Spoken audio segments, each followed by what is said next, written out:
Alright, this is my last day of warm days, so I've got to get my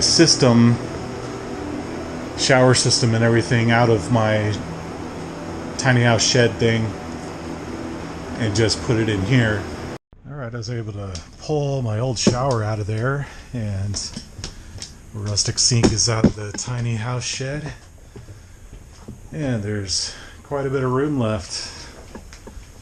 And that shower was not a permanent one, and that's why I designed it so I can easily detach things and modify things. This shower was a work in progress. I wanted to get it in there and use it, and there it is, all in pieces. So I'm glad I made it upgradable, and I had the future in mind. I'm always thinking of myself in the future, and it pays off, because I certainly don't want to have something permanent and then make a mistake like that. I'm going to take this shower and I'm going to modify it, downsize it about 1/3 of the size. All I really did was just cut it right here. I cut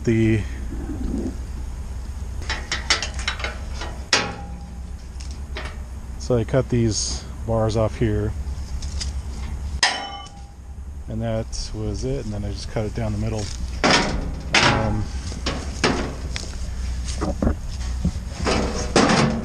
So it pretty much just kind of slides up on itself, and then I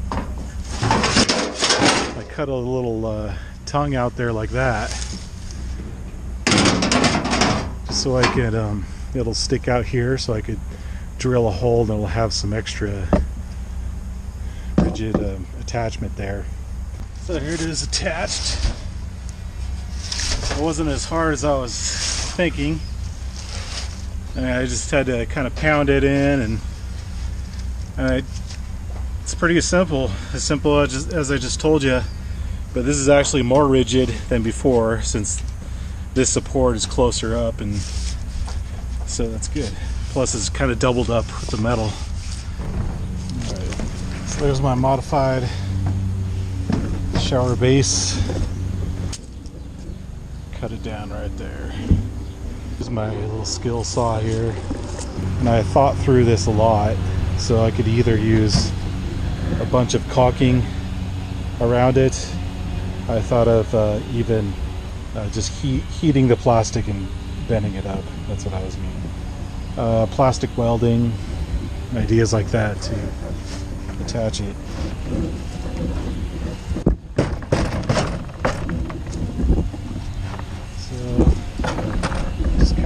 So I'm kind of getting inspired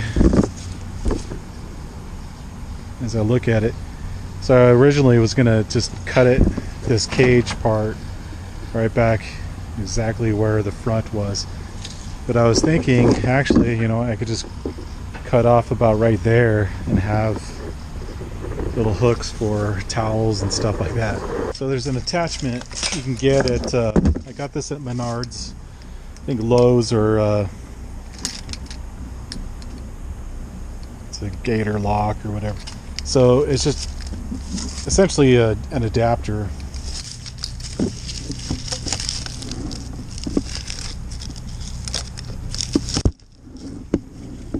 These two just kind of locks down, and that's it. And then you got your attachment. You could put in whatever plumbing you want. There's different sizes of this, so you'd have to bring in this piece and see what fits on there. Already got this top half cut as well. One of the challenges on these totes is that it just has curved edges everywhere. So it's hard to get anything on there straight and then figure out how to get a straight cut on it and draw a line. So the cages are actually a very good reference point. Once you get it set in there, then you have those reference points from the bars. And that's what I used on both of these. So that's helped a lot. What I would have done last time was I would have left this edge stick out a little bit, and also on the other tote, and then have it attached up and down rather than on the side. Hope that makes sense. But you could see other people do this. This tote on the top was already cut. Somebody already cut that, but I got it for free, so I just made it work. But if you could see where the natural curve comes in, and on the bottom too, where they can naturally be bolted together, and that does a couple of benefits. The water comes in and drips down, so it doesn't go into any cracks. Plus, you have a little ledge to hang things if you want.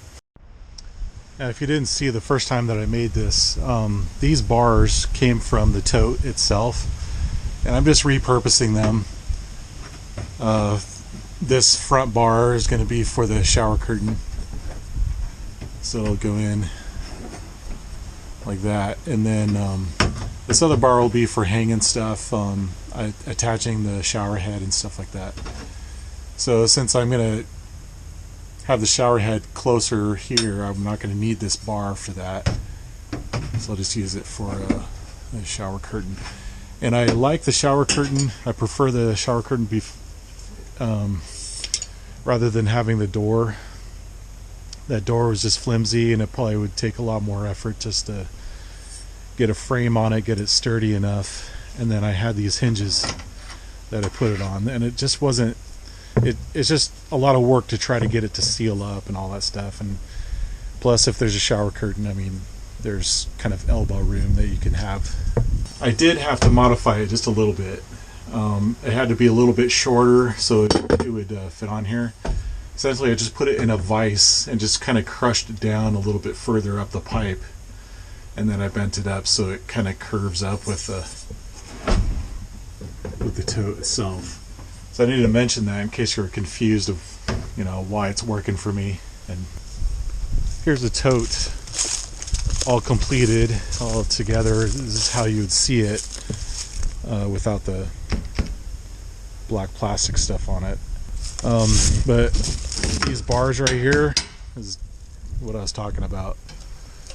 So you could if you get one of these totes, you could pretty much just make a shower out of it. You don't need two of them.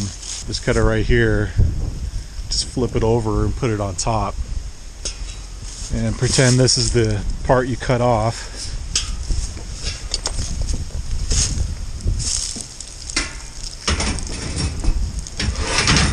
And then you set it right there, you attach it, and then you have a way to hook up your shower curtain and your shower head.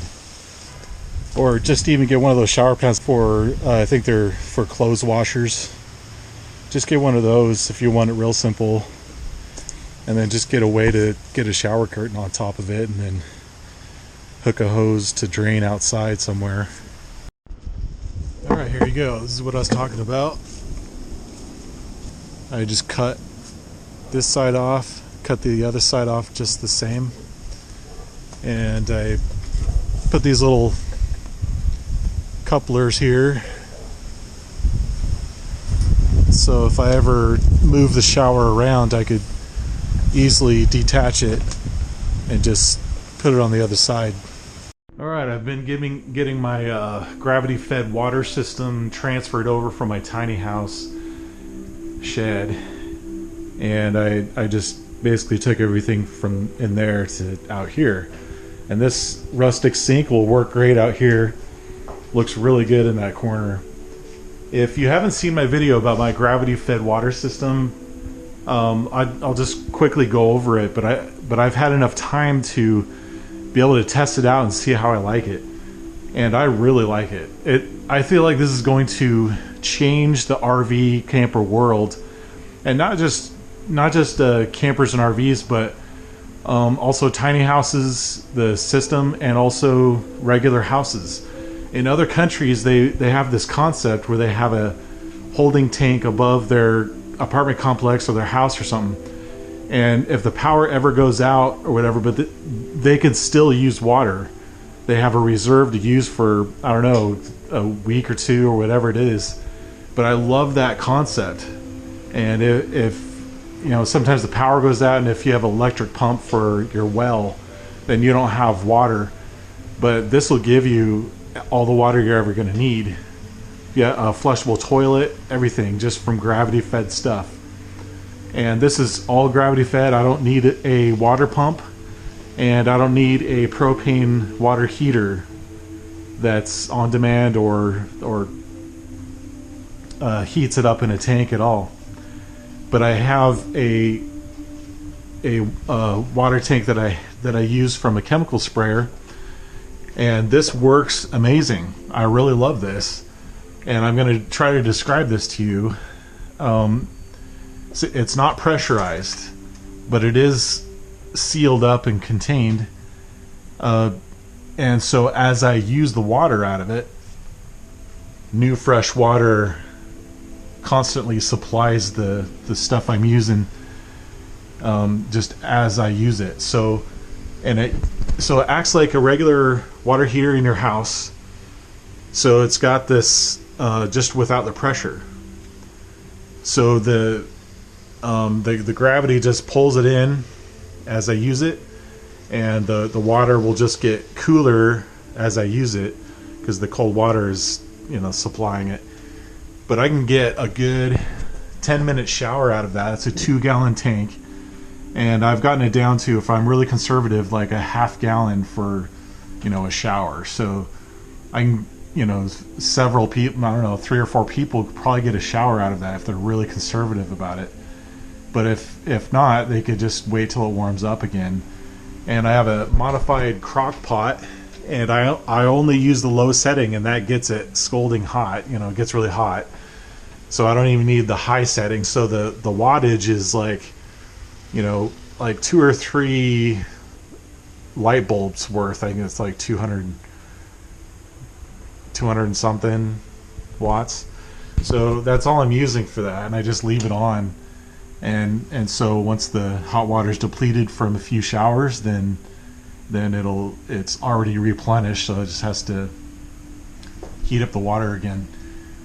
And I would imagine, you know, if you use a crock pot, it would take at least a couple hours for it to get warm enough, and then at least maybe 3 or 4 to get hot. So that's what you're looking at for a 2-gallon tank there. But I've been using this, and it's been amazing. You could use that on solar, because the wattage is so low. So you don't need a propane tank or anything like this. And so it's pretty amazing. I really love this. And I've used campers and RVs before, and I just feel like this is pretty simple. All they have to do is just kind of redesign it, or you can make your own. And I have a video about that, converting a cargo trailer into a camper. And so if you have this in mind, you could just pretty much reconfigure things, and you've already got the materials. And then you can get other tanks that are flat, that are only like this thick and flatter. So if it doesn't fit in like this, you could make it work. Or just any kind of tank that you want, like a 5-gallon jug or something. So the shower head I have, it's just this really thin rain head shower, and this is $8 online, and it just spreads out a little bit of water over this surface here, and so it does a really good job, and I could pretty much just turn it on just a little bit and just have it rain down, and it's really good with water. And I found these valves here, and I just turned them upside down for the gravity fed concept. This has been working really well for me. I really can't emphasize that enough. So I mean, the modifying that chemical spray is pretty easy. Everything came with it that you would need. And then I just bought this little adapter thing that you can get to tap into a water tank, and then this spigot thing that attach onto it. super simple idea. And then I have a tee off to my sink over here, so I'll have hot water for doing whatever you need, and then I'll have a cold water going into it as well. So, and my drain is pretty simple. I did it just like I did with my tiny house shed. So I just drill a hole outside the wall with a 1.5 inch pipe, I think. You can get whatever you want there. And then I used those rubber connectors there to kind of give it some flexibility as I kind of move this around and adjust for stuff. And then it just goes outside. I'll show you where it goes. So what I can do is I could put a little catch pan down there. I may dig like kind of like a hole for a drain pit, and kind of put some rocks in there and just have like a little drain pit, and have it sticking down in there into the drain pit. I could make the drain pit however big I want, or I could just have my bucket or whatever I'm going to have there. And this is where the drain was before in my tiny house shed. So that was very easy to do, very simple concept. So you can see this leaves a lot of room open for whatever else I want to do here. And that system was actually too much for this space. So what I'm going to do is I'm going to do that same concept in this tiny house shed, and I'm going to essentially just have a smaller version of everything. And I may not even have a shower in this place, but I may just have a toilet and a sink. And then just like 5-gallon jugs, and just I could put them up there. I could actually have a shower in here if I wanted, but that would be sufficient. I mean, if somebody's going to stay here just for a few days, I mean, that 5-gallon jug will be good enough for, you know, a dozen showers if you want, if you're conservative with the water. And so now I can utilize this space here, put in another couch, or put a bed here, a couch here. So that's pretty good. All that knowledge I was able to gain from this experience, and I'm glad that I'm able to downsize that system. It was more than sufficient. So now I'm very confident that this system is going to work good for this garage size.